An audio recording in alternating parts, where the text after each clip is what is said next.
Sorry, I was getting into it there for a minute. All right, welcome back to the Here and Now show on WXBR 1460 AM. All right, we're going to jump into our interview here, the Here and Now interview of the week, and we have Mr. Pat Walsh. You may know him from The Ultimate Fighter 19, and it says, I think here it says his nickname is the Beast from the East. Is that correct? That's correct. I actually didn't pick that nickname, but a couple bloggers threw it at me, so it stuck so far. That's all right. I respect it. Represent the East. I'm all about that life. We got Dre doing stuff on the West Coast. You represent the East. All right, so you are from Victory. Your business is, what is it, Victory Combat Sports? And you've got a gym with Victory called Victory Combat Academy? Is that correct? You got it. All right, tell me a little bit about that. Well, a few months ago, we started up a new gym. It was Big East Boxing, and obviously changing the name. I'm a partner in Victory Combat Sports. We throw MMA shows in the Boston area and also in New York. So. Oh, awesome. That's pretty crazy. So yeah. How often do you guys do shows? Now it's going about every 6 weeks. We just finished up a show. We sold out in New York, and our next show is June 20th. So. Awesome. Yeah, there's about a 7-week lapse between those two shows, and then we are slated for September. So, where can we? If I wanted to go to this show June 20th, where can I see that? Club Royale on Tremont Street, downtown Boston. All right, nice. So, tell me a little bit about your experience on The Ultimate Fighter. What's that like? I'm locked in a house.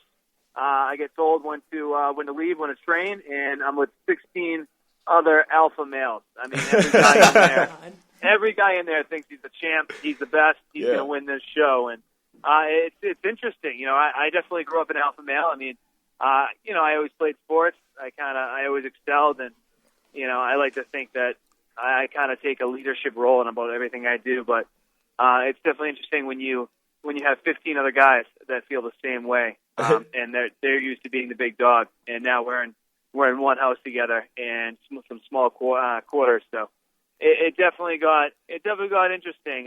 You know, living in the house for about 7 weeks. I can imagine. All right. So what I want to know is, when did you decide that, like, for a career you wanted to start just like beating the bag out of people? Let's see. Let's see. No pause. In fifth grade. Yeah. I wish I knew the exact date, but I remember the show.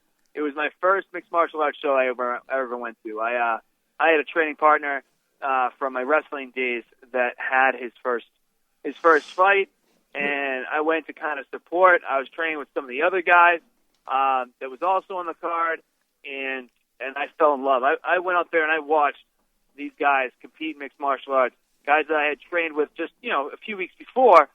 Just kind of went to help out some of the guys, help them with their wrestling, so they'd be a little bit more prepared. And I went and watched, and I knew I was going to be, I was going to do it, and it was going to be a career for myself. And I think I actually got myself on the next show a month later. So I had been in a gym for about 5-6 weeks before my first amateur fight. So oh wow! I kind of just jumped in with both feet on that one. Yeah, it sounds like it. Well, that leads me to my next question. How crazy? Because I've seen like boxers train and like all sorts of fighting. Like I've seen people train like through just highlights and stuff. How crazy is it really to train for this stuff? Because I work out, but I don't work out. You're kind of like fit you're doing something crazy. Yeah. So what's the training really like? The training does get a little nuts. The 6 weeks before any fight. You have kind of a 6 to 8 week camp.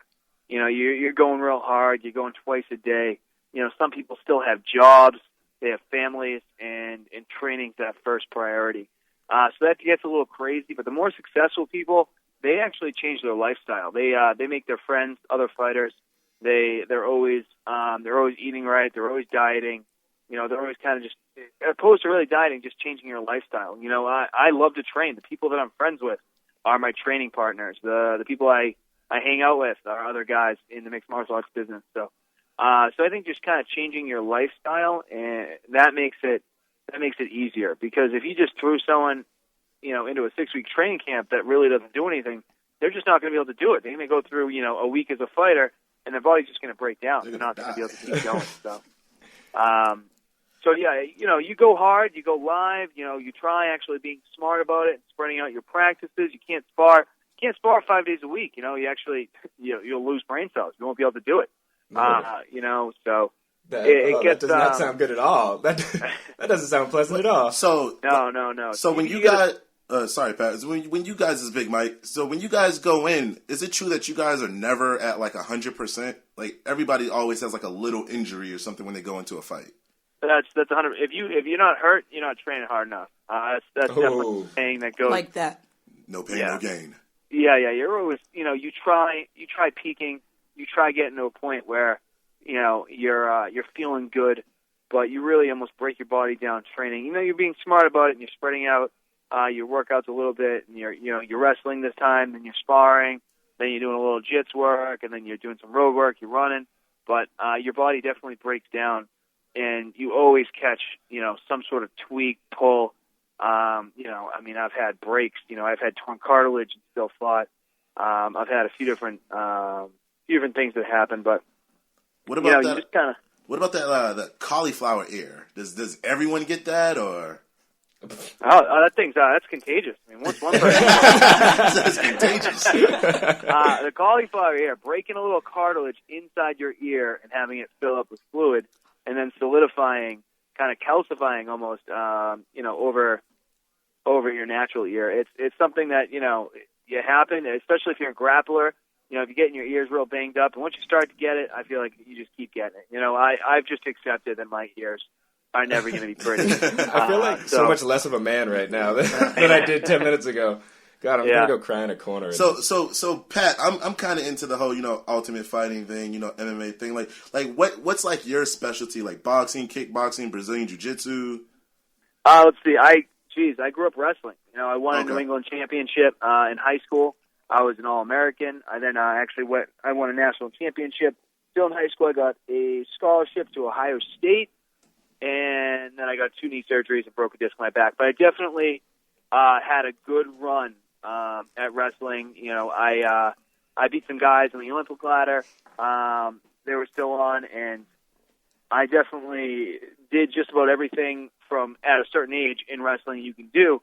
And then I transitioned pretty well into first mixed martial arts and then jiu-jitsu.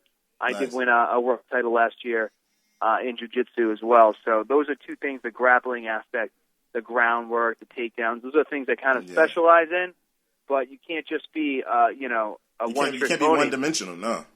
Yep. So I go in, and I love boxing. It's definitely raw. It's definitely not something I've mastered yet, but I love to bang. I love to strike. So that's something that's meshing well with my grappling, with my takedowns. Even though I'm not as experienced. Kimbo Slice, one of the great street boxers, he came in there thinking he was going to knock everybody out a couple of seasons ago, and then got taken down by, what was his name? Big Country, Roy Nelson. And got put in that crucifixion and got pounded out. Yeah, and that's what happens. You can't be one-dimensional. He was a great street fighter. He was knocking people out left and right on YouTube. I watch that stuff too, but you get to the real show, you get to the professionals. It's just it's tough to stay on top just being one-dimensional, just being a striker, or being a street fighter. It just never works well for those guys. All right. Yeah, go ahead. So let me ask you real quick then. So when you get into the ring, like what goes through your mind? Like you're literally like, all right, I'm about to whoop this man. Like how do you grasp the concept that like you're literally fighting to win and you're gonna be hurting this person? World star. I like to prepare it. I've done so much work to get to that point, to get into that cage to compete. This person, there's just nothing he can do to take that away from me. So what I picture is this kind of this cage is my house, and he's coming into my house unwanted. And the way to get him out is to knock him out, choke him out, make him or choke him out. It's just there's only a couple options there. So it's something I'm comfortable with the sport. I've been doing it, and I kind of surround my life with it. So yeah, someone's coming into my house. I'm gonna get them. I'm definitely gonna get them out of there. Man, you guys scare the crap out of me. All right, so one thing I want to know is what advice would you give someone who's trying to break into this, trying to get into the industry of mixed martial arts? Well, probably to show up at Victory Combat Academy at 386 Lindelof. Good answer. Very good answer, brother. It's you find some sort of mentor. You find that local gym. I think that boxing is one of the easier things to pick up, and you gotta find someone that's already there. For myself, when I walked into a mixed martial arts gym, I walked into Y Crew Alston, and John Howard Doomsday happened to have been training there at that time, and I was like, hey, that's that guy on TV.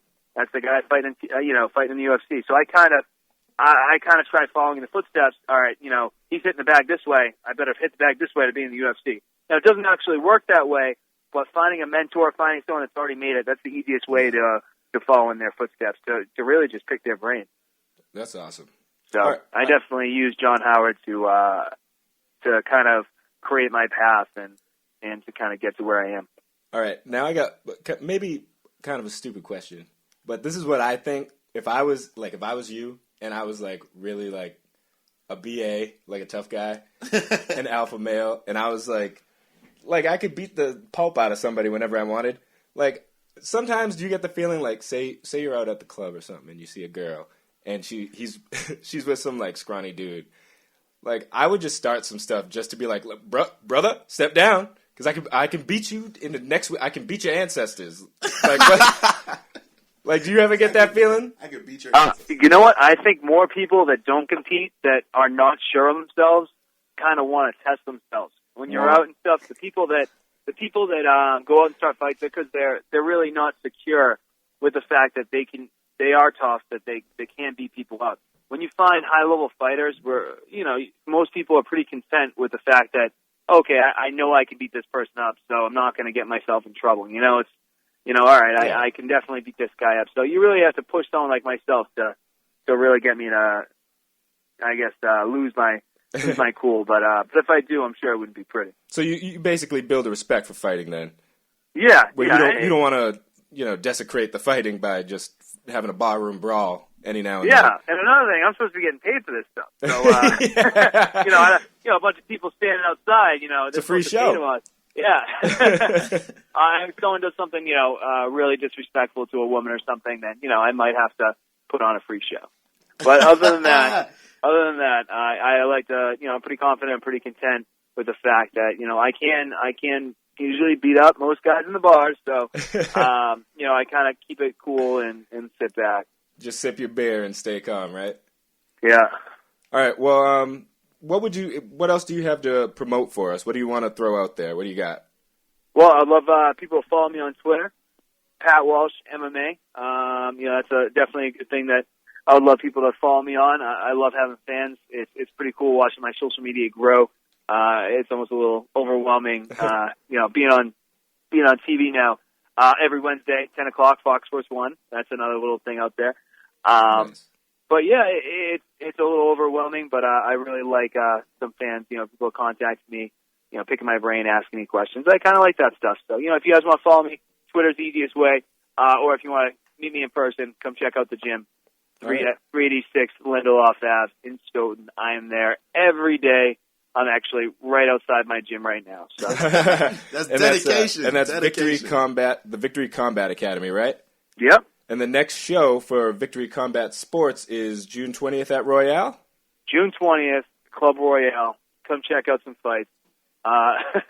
Don't stand outside the bar hoping one will show up. That'll be me out front. Come watch some good pros. We do have a contract with Nested, so it will be a televised event. Oh, awesome. Nice. That's great. All right, super. Well, thank you so much for coming on. We really appreciate it. Hey, I'm glad I could be on. I really enjoyed it. All right, thanks so much. All right, Thanks, Pat. Thank you. Thank you. We're up against it, so we're going to hit another break, and we'll see you on the other side. This is the Here and Now show on WXBR 1460 AM. The DJ and Paul was his name. He came up to money, this is what he said.